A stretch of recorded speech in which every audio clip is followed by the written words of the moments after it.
नमस्कार, मी स्नेहल. पुणे प्राईम न्यूजमध्ये आपलं स्वागत. पुणे सोलापूर महामार्गावर एक अपघात घडल्याची घटना समोर आली आहे. कदमवाक वस्ती येथे 2 ट्रॅव्हल्स आणि एक सिमेंट वाहतूक करणारा टेम्पो यांच्यात अपघात झाला. या अपघातात कोणतीही जीवितहानी झाली नाही, परंतु दोन्ही ट्रॅव्हल्स गाड्यांचं मोठं नुकसान झालंय. मिळालेल्या माहितीनुसार सोलापूरवरून पुण्याच्या बाजूकडे या दोन्ही ट्रॅव्हल्स निघाल्या होत्या. आज सकाळी 6:15 वाजण्याच्या सुमारास इनोव्हेरा शाळेजवळ हा अपघात झालाय. भरधाव टेम्पो आडवा आल्यामुळे ट्रॅव्हल्स चालकाचे गाडीवरील नियंत्रण सुटले आणि हा अपघात झाला.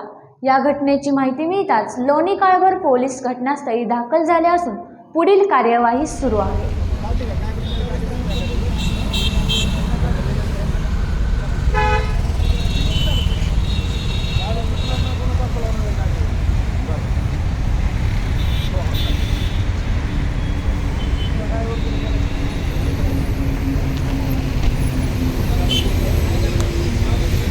पाहत रहा पुणे प्राईम न्यूज. धन्यवाद.